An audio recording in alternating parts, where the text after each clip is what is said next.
Okay, hello everyone. Welcome to game number 2 between Terror Incognita against Zorbaz. Terror Incognita taking game number 1 very effectively. Slow rolls it a little bit, getting into those off-worlds, maybe a bit unnecessary, but at the end of the day, a win's a win. So good work to him. Philistanic still here with us doing some commentary. So hello, welcome. Hi. I gotta say, what is this? What is happening? This is crazy. You have a double glass price and only 2 silicon on the map. 1 high, 1 low, no core samples, and nukes. A scavenger HQ has Both been players are found. going to Scientist and ignore scavenger. that for the time being. Terra going into a scientist, going for 3 metal mines, thinking better of it, and claiming the carbon right from underneath Zorbaz's nose. Well, the aluminum in aluminum. particular, but yeah. I actually really like moving into that aluminum. I'm kind of nervous about the fact that he didn't do it immediately because aluminum was also highly unpleasant this game, and there are nukes available. This is just... Oh boy. You wanted this aluminum, but I don't know about pounding first because you really want that goon squad on your own aluminum, quite frankly. Yeah, I mean, really good job by Terra taking it from Zorbaz. Definitely a mistake. Zorbaz not realizing that there was enough aluminum. Neither player founding near the silicon, so I don't think they were thinking about it. Like, that was what caught my eye. But Zorbaz with this scavenger found also only has lows for carbon. He's got 3 of them. I think it's actually okay, although I am nervous about underground nukes. That said, because he's adjacent to all this carbon, even if nukes were coming in, by the way, silicon taken by Zorbaz, even if the nukes come in, he should be able to expand into additional carbon for a while. Mm-hmm. So hopefully it'll be all right. But you're right, it's a little bit light on the carbon per tile. Yeah, I'm just wondering, I would have been tempted to go for maybe an expansive by this little iron up here next to this silicon and water. You're far away from your aluminum, but Zorbaz not getting his aluminum quick enough. It's far away from aluminum anyway. Terror with the cooldown immediately goons his aluminum, recognizing that's going to be could potentially be a huge problem for him throughout the rest of the game. Another big problem for Terror we haven't touched on yet, but it's the reason his upgrade is so late, is that despite getting on the ground first, Terror was slow to rearrange his resources and purchase into the aluminum that he needed. So in fact, Zorbaz was able to get... Aluminum started at $40, but 40 is still better than the 56 or so that it was by the time Terror had a chance to start buying into it. So because Zorbaz hit that buy first, he got himself set up in a position to upgrade first. So that seems to have been going well for him. Terra Incognita, cooldown coming up in 5 seconds on the black market, knows Zorbaz doesn't have a goon. Is he going to try and abuse this fact? Yes, he is. Immediately. No on the hesitation aluminum whatsoever. Zorbaz definitely making a mistake not using either his first cooldown. Oh! That was also a mistake. Not recognizing that the price of the goon squad went up. Zorbaz saying RIP. That is about as I would agree the severity of that error. Although I don't like the return hit. I actually don't, because I really would have liked to see it on the silicon, Yes. quite frankly. Yes, the silicon would be strictly better. This hit right here is short-term pain for Zorbaz versus the silicon would be long-term. Zorbaz should have bid more on that aluminum auction. I think that was worth 9K, way more. way too short. Terra can just... Well, I mean, it's hard to say he can just dump a solar panel there this game. That's not quite accurate, right? But, oh man, what is Zorbaz doing? I'm concerned about that. How is he going into more carbon? I don't like that at all. This has consumed 160 carbon, and I was sitting here thinking, all right, well, the carbon nuke doesn't matter much because he already has almost enough stockpiled. I think he actually had enough stockpiled easily to upgrade. Not a big deal. He could have upgraded. He could have gotten down additional buildings. He could have expanded into some additional carbon if necessary. Not a huge problem. Now he's kind of consumed a lot of that carbon, and he's gotten out of what is, frankly, still a reasonably valuable resource in that glass. I don't think that was a good transition. I have to think that Zorbaz, after getting hit by both nukes, is panicking a little bit, which is understandable in that situation, especially if you haven't been been playing 1v1 often, like many of those on the casual side of the bracket. So that's what I imagine was happening, both the mistake for letting the aluminum go, the mistake of moving into these wind turbines when he could upgrade and secure more carbon. Yeesh, I don't know. Zorbaz is... Okay, he's got the upgrade if he'd like it. And a little extra carbon right now to start getting buildings down. You can see only 60 and still light on aluminum. The buildings that he wants might be a bit pricey, although greenhouse farms certainly are available to him and reasonably profitable. Well, yeah, that'll do. Scientific HQ has been upgraded. I don't have anything else to say. That's a painful EMP right there. Yeah, it is very painful. EMP. Terror is using the black market. I believe the black market, other than that one bounce nuke, has been completely one-sided in its use by Terror. Three items. Let's double check. Yeah, two items. Two offensive items plus the bounce nuke for 3, and then a couple of defensive goons on Terror's side. At least one defensive goon. I don't see where this... Somebody purchased the goon. It drove the price up, but I don't see where it is on the map. Terror bought an additional goon. It's on his aluminum once more. Oh, 3 goon. That's right. It bounced off the nuke.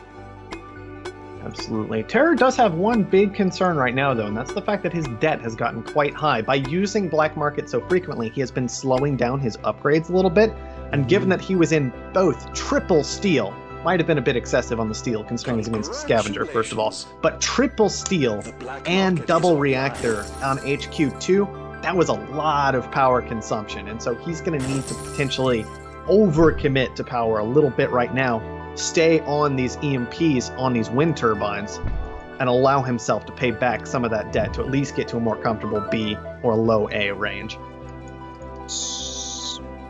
Zorbaz, I think, overpaid for this water engine auction by a decent amount. Picked it up for 32k. Feels not low, but it's not high either at this point. I mean, not yet, but on the other hand, he is just bringing on some very far away tiles. I mean, the double aluminum up in the northeast, especially. Oh, he moved into double aluminum. Ouch. Yeah. I mean, I don't know if it was really the wrong option this game. It's a little bit harder to nuke it out if you're Terror. It's a very important resource. I mean, aluminum's up $100 for a reason right now. Oh, Terror just going to start some pirates. All right, then. Yeah, I'd really like to see Zorbaz use the black market a little bit more. The problem is he doesn't really have much cash. Ever. He should use the black market ever. Yes, at least once. He did, okay, twice. He did bounce the nuke. But I think this all goes back to just putting down those wind turbines. I mean, if he had stayed in glass, yeah, glass wouldn't be as expensive as it is now if he had stayed in it. But there is an argument to be made. He would have had some cash, could have maybe gotten into turbines on 3 without too much trouble. As it is, now he's just stalled out because he was never going to make money on those tiles. Yeah, then also moving out of the carbon in the farms. Yeah, the carbon's definitely making... I mean, the farms are definitely making a lot more money than the carbon is, but he still needs... Okay, he's closer to the upgrade. Now he still needs another 160 carbon, and it's only coming in at 1 a second. That's going to take a while, or the carbon price is going to jump pretty high when he actually does take the upgrade. Yeah, I especially... Look, the other thing about the wind turbines is they are on top of carbon, first of all. And then one of them's still very, very weak. It's just a bad wind turbine. The wind turbine's driving me a little nuts this game. You can see Terror's just flying on ahead. 28,000 more cash, up an upgrade level. And potentially going to have a pleasure dome in a moment here. We'll have to see how this pans out. Potentially. Although I might let this go if I were Terror. Well, now it's getting a little bit higher. Probably. He is moving into a hacker... But he has a hacker ray also moving into a patent lab. Going for a fuel shortage. Just going to try and boost some of his profits from some of his life support buildings in the short term. I mean, the fuel shortage is fine. I I do wonder if it's a fuel shortage just because he's making fuel, or if it's fuel shortage because maybe he's thinking, I want to hurt my opponent's shipments, which of course would be a bit of an error up against that very expensive water engine that Zorbaz picked up some time ago. So I don't know if that's in consideration right now, but just an interesting thing that might not be going as well as it would in a normal game. Zorbaz moving out of the wind turbines into some glass kilns. Immediately, adrenaline boosts everything, daring Terra Incognita to throw down the EMP, which happens. He does. Yeah, the instant that cooldown was up, Terra was like, nah, we're just not going to be having any of that today, actually. Oh well. Painful for Zorbaz, but this is what happens when you put all of your production tiles in one location. All your production tiles in one location. Also has a lot of remote tiles. Some of those are unfortunately necessary due to mistakes earlier in the game. The metal mines maybe only have one instead of two. It's hard to say with aluminum so high. You're going to bite the bullet either way. Yeah, not going to be pleasant no matter what. And the argument is also that with only one metal mine, it's very easy for your opponent to just nuke that one too. But it's going into his third water pump, although they are split. So he has a high, a medium with adjacency, and then another high. Water. Yeah, I find it interesting that he took that high in the first place, because the other high was available the entire time. It was never blocked by Terra Incognita, so just a little bit of a strange claim down in the southern area. Let's see, patents for Terra Incognita, slant drilling, now perpetual motion. He will enjoy perpetual motion as he's making a decent amount of power. It's 230 a second. That will keep him from climbing into too much with debt other than the interest tick. Although he did just pay himself into the B bond rating. Much more comfortable. Yeah, I mean, they're both kind of on that line between B and C right now. Terror with that optimization center for 7,000 debt. A excellent pickup. Falls to C, but I think he's going to be fine with that. This is a $25,000 building right now. He picked up for $7,000 of debt and the claim it came with. Yeah, those Zorbaz could have picked it up, but I don't think it matters that much. Terra just needs to buy one of his stock, buy into Zorbaz, sell its last stock, and finish the game right here. We'll see if he recognizes that he can do so. Maybe he's going to wait for this fuel shortage to finish in 4 seconds. Yeah. Throws down a nuke. I don't really recommend a nuke like that. For about 80 different reasons, that was probably a mistake. But we'll see how it pans out. All right, what are we gonna do, Terra? We're buying into the fuel hack. Let's see it. There it is. Bought into the fuel hack. Zorbaz has a tiny bit of fuel, but it shouldn't be enough. Shouldn't have the power to truly interfere with this. No. Our methods continue to see, what I would have liked to see from Terror is perhaps just one more EMP on that fuel area. Just make it so Zorbaz isn't making money. Because even though Terror has the cash to kill now, Zorbaz has the cash to defend. In this game, it looks like it might be going on a while longer. That nuke was an EMP. It could be finished right here, right now. It did force... I won't say force. Zorbaz responded by going into a fourth water tile. The nuked water tile is now a solar panel. Terror is buying into Zorbaz anyway, forcing Zorbaz to defend himself instead of using that cash to upgrade.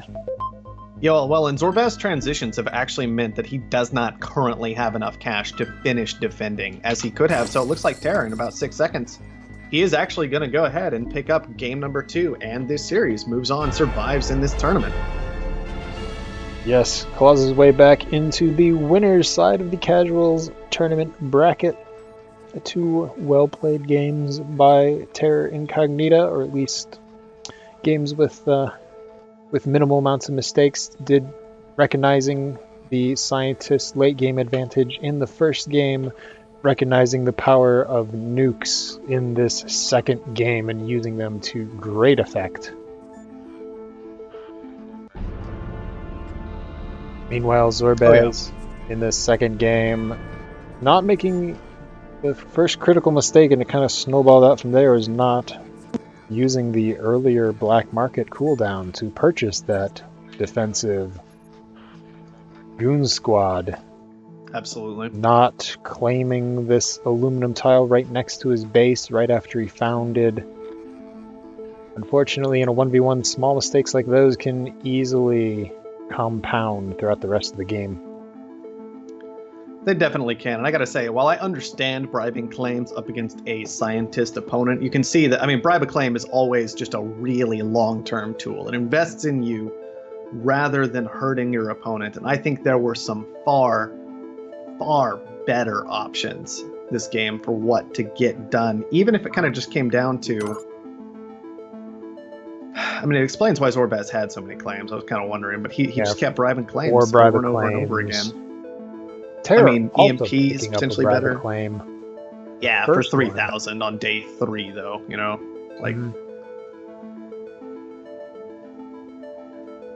Also important to note is just the sheer number. I mean, Terror bought 12 items, then hit Zorbaz 7 of those times. The rest of them were nukes, and then a claim and a hologram. Or not nukes, excuse me, goons, a claim and a hologram. Whereas Zorbaz, he only made 7 black market purchases, and with those he only hit Terror twice. And one of those bounced, so... Yeah. Let's take a quick look at the balance sheet, just in case anyone wants to look at it later in the game. Terror making most of his money off of those fuel hacks, it looks like.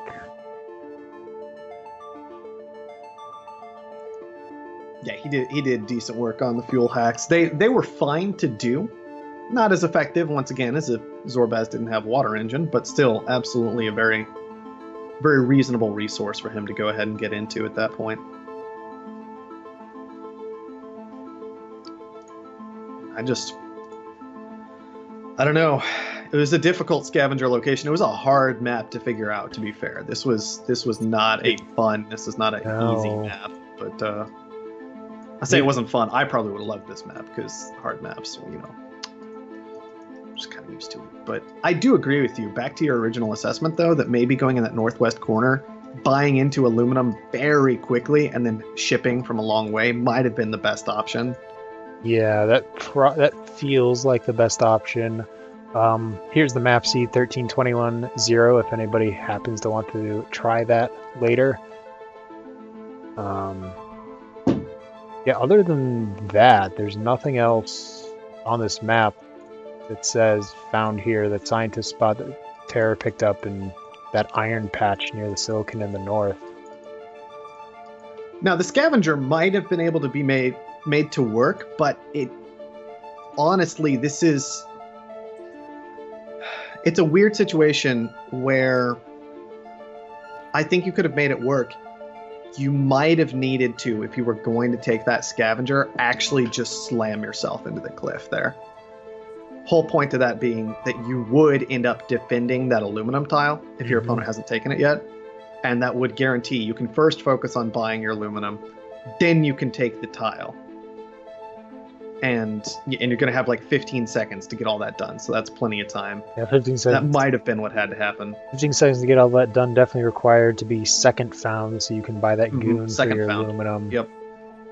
And then I think it was doable this game, though. Just you had to get the aluminum tile. You just had to. Yes. Yeah, no found in this map is a good found. It's just picking the least worst found. Yep. Which, on the bright side, it means your opponent didn't get a great one either. Although, I mean, pretty classic start for Terra Incognita. Really, really huge. Once again, he got that aluminum because that turned this found into something that was actually good, rather than the potential very, very weak start that it could have been if he had to ship aluminum from that far away. He would have been dead in the water for so much longer because he did not get to that purchase quickly. Right. Just, gambling a little bit and coming up on top for Terror with that founding location.